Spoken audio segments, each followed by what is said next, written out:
Let me take you back to 1993. A time when life felt simpler yet held its own share of mysteries. Back then, I was part owner of a humble gas station nestled in a quiet, unassuming town, a place so small, it likely wouldn't register on most maps. A forgotten corner of the world. Our staff was minimal back then. Just a handful of dedicated souls, which often meant pulling long shifts. Manning the cash register myself well into the lonely hours of the night. We weren't one of those brightly lit beacons of the highway, a 24-hour haven for weary travelers. Instead, we'd keep our doors open until 3 a.m., a compromise between service and sanity. I vividly recall one particular night. The fluorescent lights humming overhead as I manned my post at the register. The relentless ticking of the clock finally announcing the arrival of 2:30 a.m. The witching hour approaching. A palpable silence had descended upon the station. Not a single customer had crossed the threshold for what felt like an eternity. Perhaps 30 minutes, maybe even an hour. The stillness prompted me to begin straightening the shelves, meticulously arranging the merchandise, preparing for the imminent closing ritual. The final act of the night before surrendering to sleep. As I stood tucked away in a dimly lit corner of the building, lost in the mundane task of restocking, a sudden, unexpected sound pierced the quiet, a jarring interruption that jolted me back to reality. The familiar chime of the entrance bell announced the arrival of a late-night customer. Breaking the spell of solitude, emerging from behind the towering shelves, I moved towards the front of the store. Ready to offer a customary greeting, there stood a man, a striking figure with a lean, almost skeletal frame, his presence unsettling in the stillness. He was clad in loose-fitting sweatpants and a pale, nondescript t-shirt, garments that seemed to hang loosely on his thin frame, but it was the crimson stains marring his clothes, the stark contrast of blood against fabric, that truly caught my eye. A wave of icy fear washed over me, paralyzing me momentarily as a surge of adrenaline coursed through my veins. The unsettling sight before me triggered a primal instinct, a deep sense of unease and alarm. I initially wondered who could have possibly harmed this man. Gasping for air, he explained in a panicked voice that he had just been involved in a serious car accident. I quickly led him to the back room, reassuring him that we had a well-stocked first aid kit to tend to his injuries. I offered to immediately summon an ambulance for him, but he vehemently refused any medical assistance or police involvement, his insistence unsettling. Instead, he urgently requested to use the restroom. I directed him to the corner of the store where the bathroom was located. As he made his way there, stumbling slightly, he repeatedly insisted that under no circumstances should I contact the authorities. While I could understand a reluctance to involve law enforcement, a growing sense of unease began to creep in. His repeated pleas not to call the police became increasingly suspicious. Dwelling on the situation, a chilling realization suddenly dawned upon me. Despite the presence of bloodstains on his clothing, there were no visible wounds on his person. Furthermore, his gait was remarkably steady, quite unlike someone who had just survived a car crash. My heart began to pound in my chest. I bolted outside to the side of the building where our payphone was located. With trembling fingers, I dialed 911. A female dispatcher answered, her voice calm and reassuring. I quietly recounted the recent events to the dispatcher, carefully explaining that the suspicious individual was still inside the building, concealed within the restroom. A moment of silence hung in the air as the dispatcher processed the information. Then, she informed me of a recent incident, a chilling stabbing that had escalated into a homicide in the neighboring town. The crime had been reported a mere 30 minutes prior. With a growing sense of dread, I requested a description of the suspect. To my absolute horror, the dispatcher's words painted a picture of the very man I had just encountered. Tall and lanky, clad in gray sweatpants and a light-colored t-shirt. The description matched perfectly. I urgently requested immediate police assistance. The dispatcher instructed me to remain in my vehicle, ensuring all doors were securely locked. Within minutes, a fleet of 5 police cruisers descended upon my store, their presence overwhelming. Weapons drawn, the officers cautiously entered the building. I stood outside, providing my statement to another officer. But a sudden eruption of chaos from within cut me short. The man in the bathroom had reportedly lunged at one of the officers, brandishing a knife as they opened the bathroom door. However, he was swiftly subdued by the overwhelming force of 5 or 6 officers. Handcuffed and restrained, He was forcibly placed inside a patrol car, overwhelmed with a desperate need for answers. I couldn't resist approaching one of the officers who had entered the bathroom. I had to know what that man was doing in there. The officer disclosed that the man had injected himself with narcotics, harboring a plan to burst out of the bathroom armed with a knife, intending to assault me and escape with the store's cash. 10 years later, curiosity gnawed at me, and I decided to investigate the man's past. I discovered he had been convicted of murdering a Dairy Queen employee in a neighboring town and was currently serving a life sentence in prison. I embarked on a week-long hunting expedition at my uncle's remote Alaskan cabin. My uncle, who owned a vast expanse of land in the wilderness, generously offered me the use of his cabin for several days, completely free of charge. Hunting has always been a passion of mine, and I seize nearly every opportunity to venture into the Alaskan wilderness.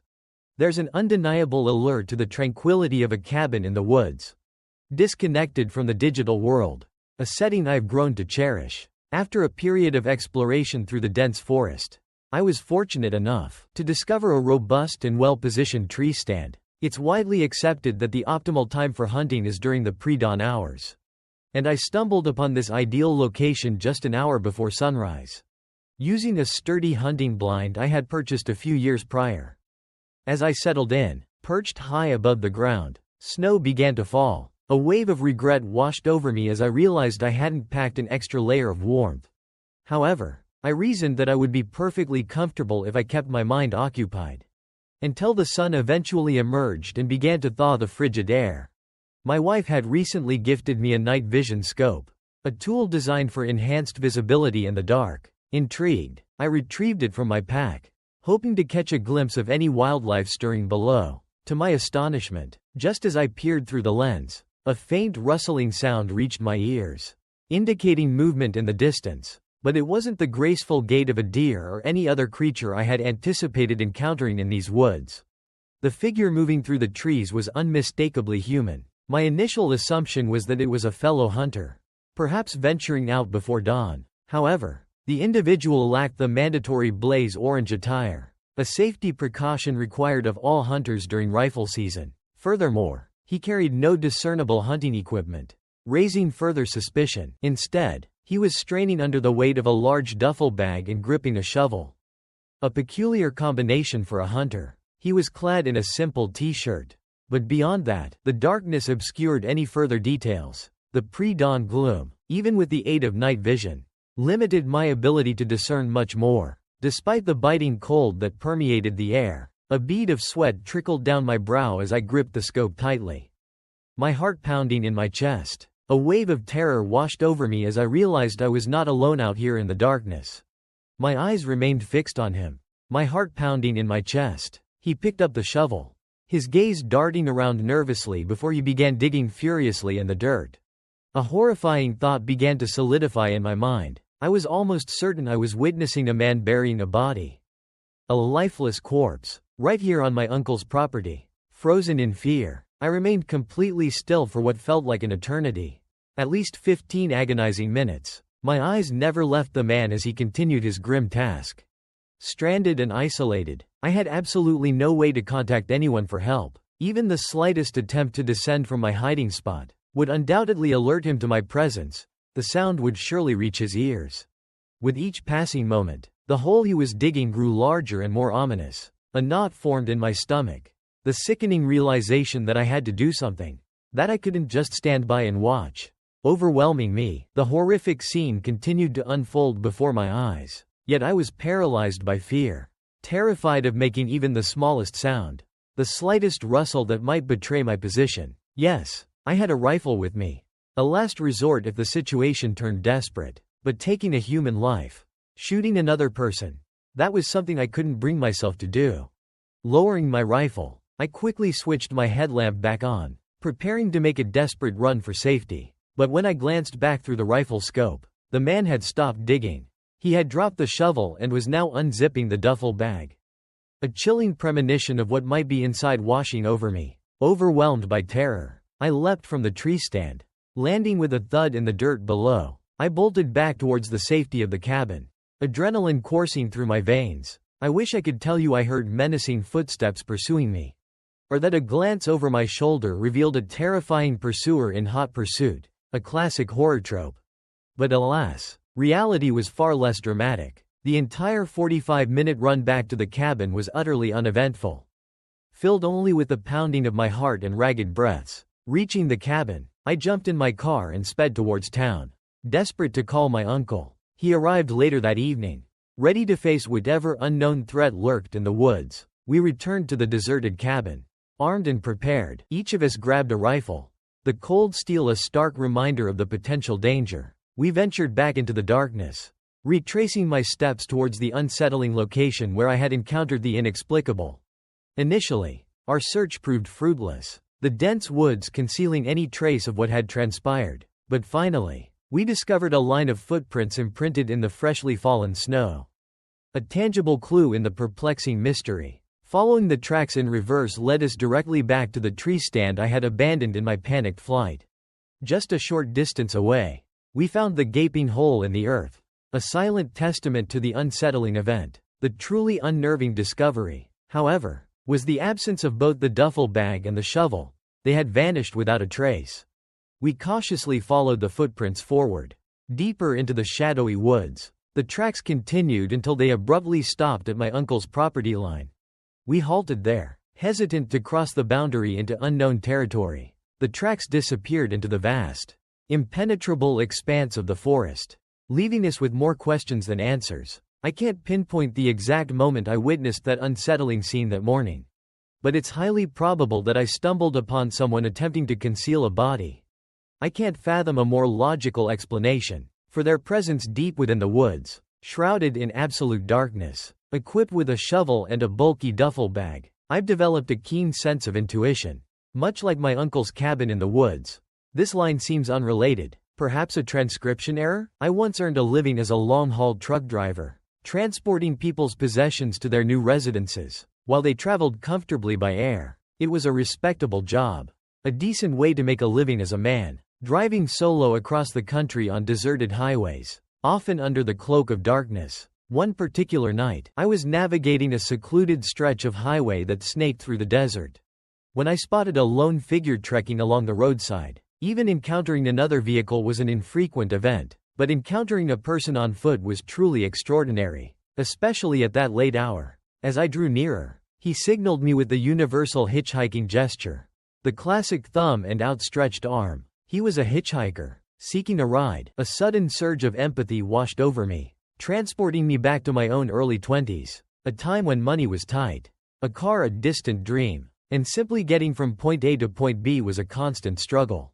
I'd had my own share of experiences scraping by, barely making ends meet, and an overwhelming urge to assist this young man consumed me. He had probably been walking for over an hour, with my truck the first vehicle to appear on the desolate road.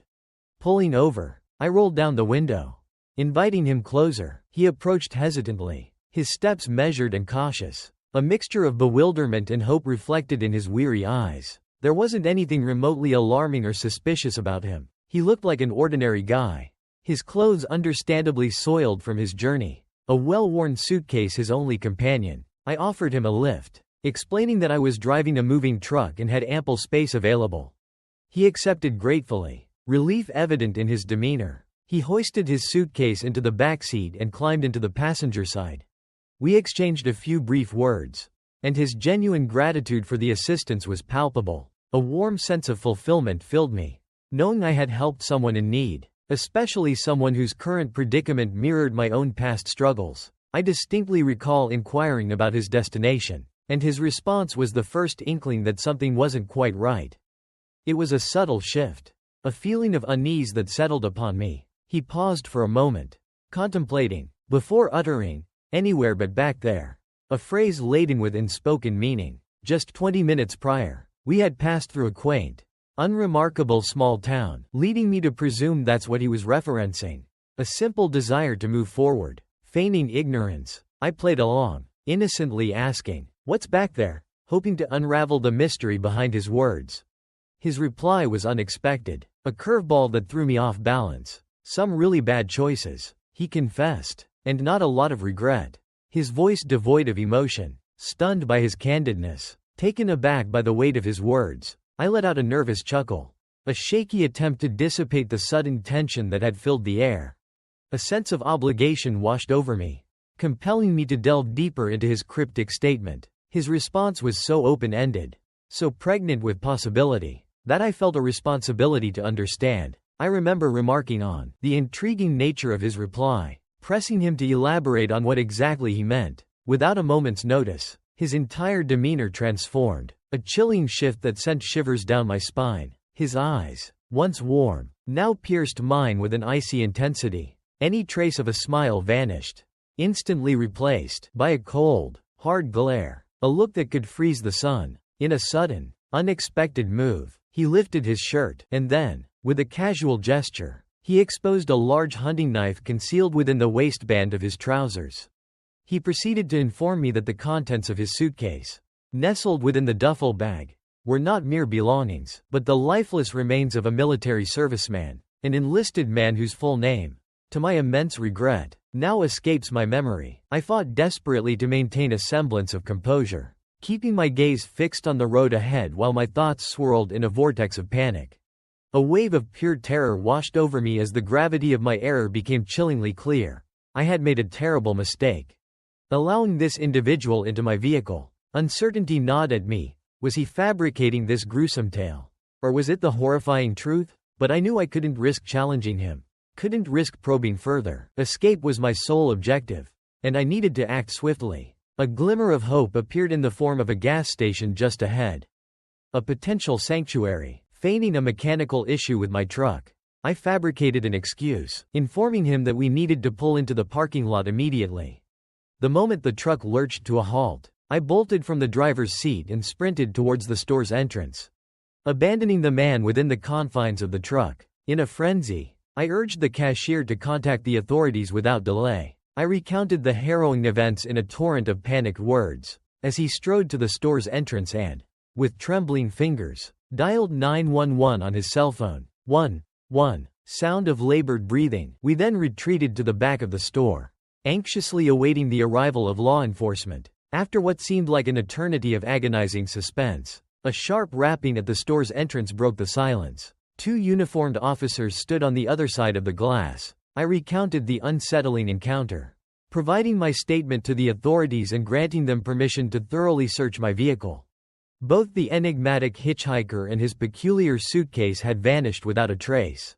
He had seemingly melted away into the vast, unforgiving expanse of the desert. He could have been anywhere, swallowed whole by the desolate landscape. Law enforcement swiftly assembled a search party, determined to locate the missing individual. Despite their tireless efforts, the man remained elusive, lost to the desert's secrets. To this day, the mystery of the suitcase's contents continues to haunt me. A lingering enigma that refuses to be solved. The question of whether he had actually committed a heinous crime remains unanswered.